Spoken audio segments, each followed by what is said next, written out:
Hello les amis, j'espère que vous allez bien. Je suis trop contente de vous retrouver aujourd'hui dans une toute nouvelle vidéo qui va être une vidéo meal prep. J'ai déjà du coup prévu mes menus et j'ai déjà fait ma liste de courses qui se trouve dans mon sac à main. J'attends là actuellement que le petit se réveille pour pouvoir aller aux courses. On se retrouve du coup le dimanche soir pour effectuer ce meal prep et avant de commencer à tout vous détailler, je tiens à m'excuser encore une fois. Je crois que dans toutes mes vidéos, je vais m'excuser pour le bruit du ventilateur que vous entendez par derrière, mais je vous avoue qu'il fait très très chaud. Je vis au 2e étage d'un appartement qui est exposé plein soleil. Je peux vous assurer que là, à l'heure actuelle, on crève de chaud. Ce n'est pas vivable en fait, donc le ventilateur est mon meilleur ami. Donc, je suis vraiment désolée, mais on revient du coup au meal prep et le premier conseil, moi, que je peux vous donner, alors après, c'est vraiment suivant le planning de chacun, mais normalement, je fais les meal prep le dimanche matin. Mais là, comme je vous ai dit, avec la chaleur qu'il fait, vous pouvez même pas vous imaginer les températures auxquelles on atteint en fait dans l'appartement. Du coup, j'ai décidé de faire le meal prep le soir. Alors certes, du coup, ça me fait me coucher beaucoup plus tard, mais au moins, ça me permet de faire fonctionner tous les appareils dont j'ai besoin. Donc la plaque, le four, le micro-ondes, le cuiseur et plein d'autres robots en fait qui vont dégager de la chaleur parce que quand j'ouvre tout. Tout est ouvert chez moi et voilà, là par exemple j'ai commencé à le faire à 22h, donc à 22h on est quand même revenu un petit peu à la fraîche. Ça permet en fait de tempérer le climat de l'appartement et vraiment d'être beaucoup mieux parce qu'imaginez-vous faire fonctionner tous ces appareils-là avec 32 dehors et 27 dans l'appart, on augmente très très vite. J'aurais pris 2 voire 3 degrés en plus et donc ça aurait été invivable. Du coup, la première chose que je vais faire, ça va être le cake parce que ça, c'est une cuisson qui est assez longue. Généralement, ça prend 40 minutes. Moi, je crois que je l'ai mis 45 minutes parce que j'ai pas un four de haute qualité. Mais voilà, donc du coup, comme le four n'a pas besoin de moi pour fonctionner, c'est la première chose que je lance. Bien sûr, faut pas oublier d'y faire attention, mais c'est un cake tout simple au lardon et à l'emmental. Et juste sur le dessus, je vais venir y rajouter en décoration des tomates cerises coupées en 2. Et bien sûr, je vous mettrai toutes les recettes en barre d'infos. Pour ce qui est de la suite, je vais lancer mon autocuiseur parce que ça aussi, ça n'a pas besoin de moi et j'ai besoin de faire des pommes de terre à la vapeur, tout simplement parce que j'ai prévu dans la semaine de faire une salade de pommes de terre et de thon. Donc du coup, je vais les lancer et ça, je crois que je les ai mis dans mon autocuiseur à peu près 30 minutes si je dis pas de bêtises. Donc vous voyez, c'est vraiment des choses banales en fait qu'on ne pense pas, mais ça n'a pas besoin de nous pour cuire, donc vaut mieux les lancer dès le début.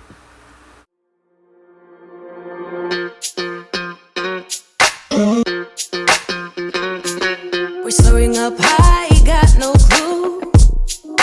How do I know what I mean to you? Yeah. Say it out loud, spill the truth. Tell me how I'm gonna get close to you.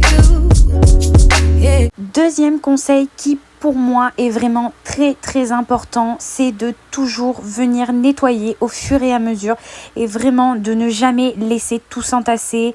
Voilà, on sait tous très bien que quand on arrive à la fin de son meal prep, on est fatigué, on est épuisé et quand on se retourne, si on trouve une vaisselle jusqu'en haut, là on est démoralisé, on est dépité et ça c'est le genre de choses où après on se dit oh bah tant pis je le ferai plus tard et on laisse traîner et ça vraiment, enfin moi je trouve pas ça bien. Même pour le plan de travail, je préfère nettoyer à chaque fois, comme ça je suis sûre que voilà je travaille sur un plan de travail propre et je peux commencer une nouvelle recette vraiment bien quoi. Donc du coup, en parlant de nouvelles recettes, je vais commencer par tout ce qui va aller sur la plaque en cuisson. Il va y avoir pas mal de choses et là ce que j'étais en train de lancer c'était le plus long pour moi. Je voulais faire du coup une poêlée maison, très très simple, vraiment très banale. Ça évite de l'acheter en surgelé en plus de ça et elle a beaucoup plus de goût, je peux vous le dire. Moi j'ai mis de l'huile normale parce que j'avais complètement oublié que j'avais de la graisse de canard dans le frigo, mais j'aurais pu très bien la rajouter et ça aurait donné encore plus de goût à ma poêlée. Pour ce que je mets dans la poêlée, c'est du poivron, des haricots verts, des champignons, des lardons. Ça, c'est pas obligatoire, franchement. Et c'est tout. Et franchement, ah si, et des pommes de terre rissolées et à tomber par terre. Vous devez vraiment tester cette recette et m'en dire des nouvelles. Troisième conseil que j'ai à vous donner, c'est de toujours venir prendre votre calepin là où vous avez marqué toutes les recettes et de venir stabiloter. Je peux vous assurer que ça fait vraiment du bien. Au moins vous voyez vraiment ce que vous avez effectué, ce qu'il vous reste à faire et vraiment c'est une motivation en plus. Après ça, ce que je viens faire, c'est vraiment tout remuer. Je viens voir en fait tout ce que j'ai prédécoupé, commencer à préparer ce qui est en cuisson. Je viens vérifier les cuissons, voir s'il n'y a rien qui est en train de cramer. J'ai mis aussi une casserole d'eau sur le feu pour le riz, vu que je vais avoir une recette avec du riz. Je lance aussi à côté des petites boulettes de viande, vu que je vais venir faire dans la semaine une simple recette, c'est de la semoule avec des boulettes de viande à la tomate. Et je repars dans tout ce qui est la préparation en fait de découpage, tout ce qui est le découpage, voilà, parce que j'ai pas mal de recettes avec du poivron. J'aime beaucoup le poivron, on adore ça à la maison, donc du coup voilà, je viens redécouper le poivron. Je vais aussi couper du poulet juste après. Je fais toujours attention bien sûr à ma cuisson, donc je me retourne, je remue, je revérifie tout.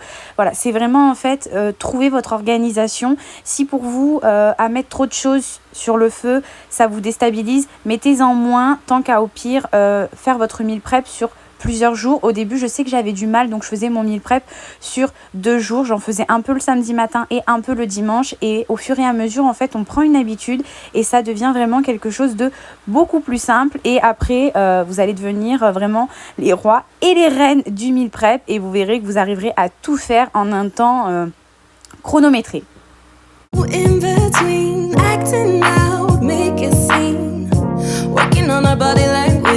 Working on our body language. Baby, now tell me exactly how you feel. I'm just trying to keep it real. Let me love you on the inside. Love you on the inside. Tell me exactly what you mean. You mean everything to me. Let me love you on the inside. Love you on the inside. Tell me you're lost, feel so blue. Leaving me on the spot so confused. Oh baby, tasting so sweet, acting so rude. Won't you tell me what I'm supposed to do? Yeah. High and low, in between, acting out, make a scene. Working on our body language, working on our body language. Baby, now tell me exactly how you feel. I'm just trying to keep it real. Let me love you on the inside. Love you on the inside. Tell me exactly what you... Pour ce qui est de la poêlée, au niveau de la recette, la première chose que je fais du coup, c'est que je viens lancer les pommes rissolées vu qu'elles sont surgelées. Donc voilà, c'est une cuisson qui est un tout petit peu plus longue que le reste. Par la suite, je rajoute les poivrons, je les laisse dorer et ramollir un tout petit peu, mais qui restent tout de même un peu croquants. Je rajoute par la suite en même temps les champignons que j'ai déjà prédécoupés et les lardons. Et vraiment à la toute fin, mais vraiment toute fin, je rajoute les haricots verts parce que moi je les prends en boîte. Donc voilà, ils ont juste besoin d'être réchauffés, ils sont déjà cuits. Donc voilà, c'est juste vraiment ça. En ce qui concerne mes boulettes, rien de plus simple, je viens rajouter une petite boîte de concentré de tomates. Voilà. Et après ça, je mets dans ma petite boîte parce que la semoule, je la ferai vraiment le jour même. Ça, c'est quelque chose qui ne prend pas de temps et qui reste vraiment meilleur à le faire à la dernière minute. Je mets mon riz dans ma casserole vu que l'eau était chaude. Je remue toujours ma poêlée. Je vérifie mes pommes de terre. Je vérifie mon cake. Voilà, vraiment toujours tout vérifier. Ça vraiment, il ne faut pas l'oublier. Et après, vous pouvez continuer toujours dans votre organisation, votre découpage, vos préparations. Là, par exemple, j'étais en train de m'atteler au poulet. Et par la suite, je vais m'atteler à autre chose. Mais voilà, c'est vraiment... se faire une organisation dans la tête avant, se demander comment on va faire, qu'est-ce qu'on va faire, dans quel ordre on va le faire, et après ça, se lancer.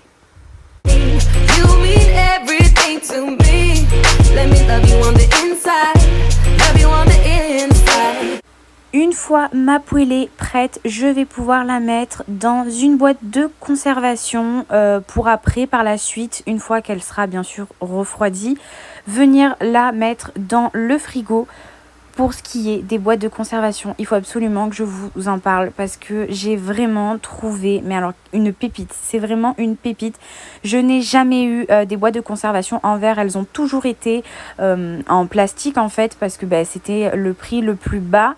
Mais alors là, vraiment, je les ai trouvées à Action et pour vous dire la plus grande, donc celle que vous êtes en train de voir là actuellement, est à 3,49 €. Elles sont top, elles sont solides, elles sont vraiment de qualité et même pour vous raconter, l'autre jour je l'ai faite tomber, j'ai fait tomber une petite boîte de conservation par terre en verre, elle ne s'est même pas cassée. Alors je vous recommande pas de la faire tomber par terre bien sûr pour tester, mais elle ne s'est même pas cassée, vraiment je vous le recommande les yeux fermés. Du coup, par la suite, je vais venir sortir mon riz, mais lui, je vais pas le mettre en boîte de conservation vu que la recette n'est pas finie. Donc, je vais vraiment le laisser de côté et je vais mettre une noisette de beurre pour éviter qu'il colle. Et comme je vous ai dit, on ne laisse pas la vaisselle s'entasser pour à la fin déprimer. Donc, on prend un petit moment pour faire la vaisselle, pour ranger, nettoyer. Voilà, continuer sa préparation sur des bases saines, propres, comme si on venait juste de commencer. Vraiment, je vous assure, testez-le et ça booste la motivation parce qu'on se dit qu'en fait, il n'y a pas de bazar et que c'est bizarre. Parce que du coup, ça fait un petit moment qu'on y est et tout est propre, tout est sain. Donc, on a l'impression qu'on vient juste de commencer. Et on se dit pas, oh là là, ça fait 3/4 d'heure que je suis en cuisine, j'en ai marre, j'ai envie d'arrêter. Non, vraiment, c'est tout pour la motivation. On s'enlève aussi une énorme charge mentale. Et ça, c'est très important parce qu'on n'en a pas besoin dans ces moments-là.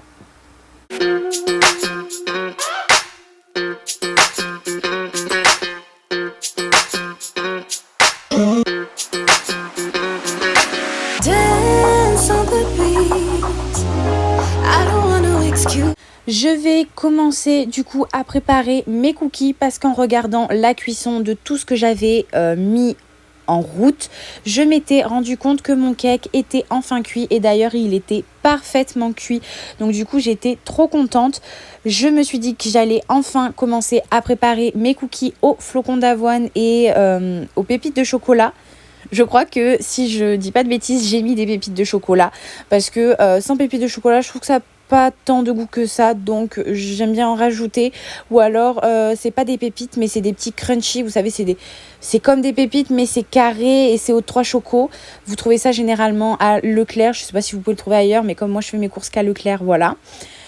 À côté, j'ai dû couper ma préparation de cookies pour revenir sur mon autre recette, donc qui était un poulet à la taille. Donc là, je vous avoue que j'achète la sauce, c'est la marque Maggi qui fait ça et vraiment il faut tester, c'est vraiment trop bon. Je vous avoue que j'ai pas regardé la composition, donc je ne sais pas ce que ça vaut nutritionnellement parlant, mais gustativement c'est vraiment délicieux.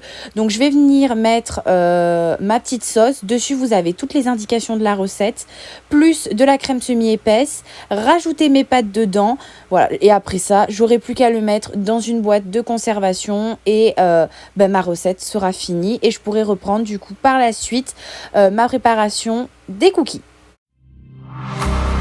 Let me feel your love again, 'cause I've been running round in circles screaming out your name. Take me to a different place, just the two of us and we can stay up all night, kissing under streetlights, doing what we want to, doing what we need to do, staying up all night, everything is alright. Oh, I wanna be with you, oh, I wanna be with you. 4e ou 5e conseil, je ne sais déjà plus où j'en suis. Je crois que c'est le 4e. Donc 4e conseil que j'ai à vous donner, c'est de faire attention avec le chaud et le froid et de surtout pas mettre vos aliments dans le frigo une fois que vous les avez déjà mis en boîte alors qu'ils sortent à peine du four. Ce n'est pas bon pour les aliments et encore moins pour votre frigo parce que du coup vous le faites consommer encore plus vu que lui ben, ça dégage du chaud, donc il va surconsommer pour recréer du froid. Donc voilà, il n'y a rien qui est bon là-dedans, et puis ça ne risque rien si ça reste 2-3 heures dehors. Faut pas que ça y reste 2 jours, là ça va plus être bon non plus, mais voilà, surtout faites bien attention à ça. Et autre petit conseil, ne mettez pas le couvercle direct même si c'est chaud. Vraiment, c'est pas bien du tout. Je sais que moi, ça rend mes aliments tout bizarres. On dirait qu'ils ont vieilli. On dirait que ça fait 4 jours qu'ils n'ont pas été mangés, qu'ils attendent là. En plus, l'humidité, ça les a rendus tout mous. Ça enlève de la saveur. Enfin voilà, vraiment, rajoutez vos couvercles une fois que toutes vos préparations sont refroidies et que vous allez les mettre en fait dans le frigidaire. Et au pire, ce que vous pouvez faire, c'est acheter, je ne sais pas comment ça s'appelle, mais c'est des espèces de parapluies en fait pour protéger si jamais vous avez peur que des mouches ou d'autres bestioles peuvent venir en fait se poser sur vos plats.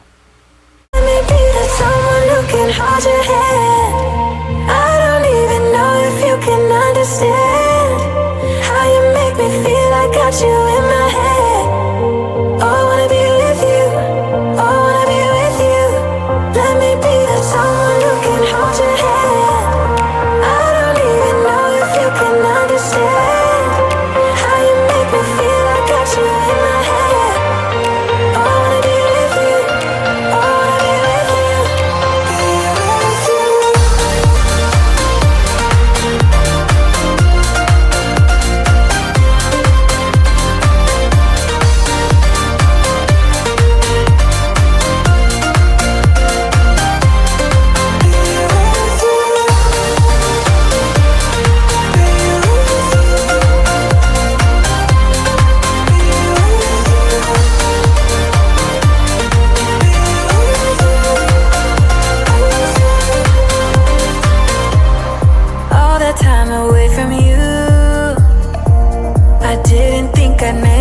Without you by my side, let me feel your love again. Just the two of us and we could stay up all night. Une fois que j'ai terminé de venir préparer mes cookies, juste avant de venir les mettre en fait sur une plaque pour les mettre à cuire, je vais venir m'occuper de ma dernière recette qui va aller du coup avec le riz que j'ai préparé au tout début, que je vous ai dit que je mettais de côté vu que la recette n'était pas finie.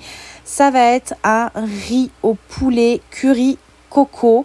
Donc là j'ai fait cuire le poulet, je rajoute du coup de la crème semi-épaisse, du lait de coco et du curry. Alors je vous avoue que j'ai eu du mal à doser le curry, surtout que au début je me suis dit que j'en avais trop, après je me suis dit que j'en avais pas assez, donc ça a été un peu compliqué, mais voilà, j'ai pas l'habitude des épices parce que je suis pas très épice, mais c'était bon.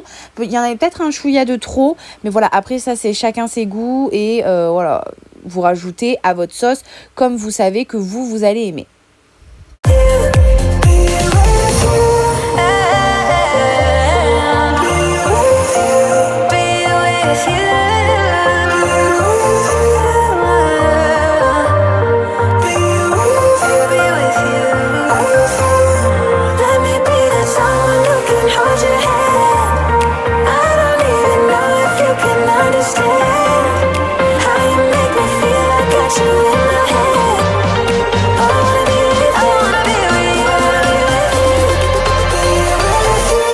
Ma recette terminée, et comme pour toutes les autres recettes, je vais venir mettre tout ça dans une boîte de conservation et je vais venir m'atteler cette fois-ci à mettre les cookies sur la plaque de cuisson pour pouvoir les mettre le plus vite possible au four pour que voilà, ce meal prep se termine.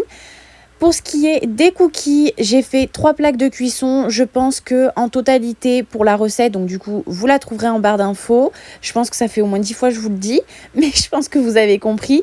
Mais j'ai dû avoir au moins 20 cookies sûrs. Je pense que j'en ai eu un tout petit peu plus, mais j'ai complètement zappé de vous les compter. Je suis désolée. Mais voilà, donc 3 plaques de cuisson, à peu près 20 cookies. Moi, je les mets à 220 degrés parce que je vous dis, mon four, c'est pas de la haute qualité. Mais voilà, vous voyez par rapport au vôtre. Mais 220 degrés et je les ai laissés 10 minutes grand max, vite fait en fait que ça dore sur les côtés. Dès que je vois que sur les côtés c'est un petit peu doré, je sors les cookies parce que les cookies continuent en fait à cuire quand vous les sortez à l'extérieur. Donc si vous les faites trop cuire, après ils vont être super durs et ça va enlever en fait le croustillant, le croquant du flocon d'avoine en fait, et c'est ce qu'on attend dans cette recette. Et bien sûr, sans oublier encore une fois de venir tout nettoyer, venir tout cleaner, tout ranger dans les placards pour que vraiment ce soit propre et qu'on se dise que ça avance vraiment bien. Surtout en plus quand on est à la fin et que là on en a marre, qu'on essaye de faire le plus rapidement possible parce que on commence à en avoir ras la claque. Vraiment, vaut mieux faire juste avant de finir la vaisselle, qu'il ne reste plus qu'un bol, 3 couverts et une assiette si vous voulez. Franchement, c'est moins démotivant que d'avoir 3 poêles, 3 casseroles, 10 bols. Enfin, en gros, d'avoir tous les placards de la cuisine dans l'évier. Moi, si je me retrouve avec ça, franchement, je crois que je pète un câble. Et je me retourne vers mon chéri, je lui dis, oh, tu sais quoi, j'ai fait à manger, tu fais la vaisselle. Donc non, vraiment, voilà. Je le fais au fur et à mesure. En tout cas, je vais vous laisser sur ces images de cookies qui ont l'air délicieux. Ça me donne envie d'en refaire. J'espère que cette vidéo vous aura donné des idées de recettes. J'espère qu'elle vous aura plu et que mes conseils vous apporteront que du bon dans vos meal prep. Si c'est le cas, n'oubliez pas de vous abonner, de me laisser un petit pouce bleu parce que ça me fait vraiment trop plaisir. Et si jamais vous avez des questions, je serai ravie, mais vraiment ravie de vous répondre en commentaire. Je vous fais de gros bisous et je vous dis à dimanche prochain pour une nouvelle vidéo.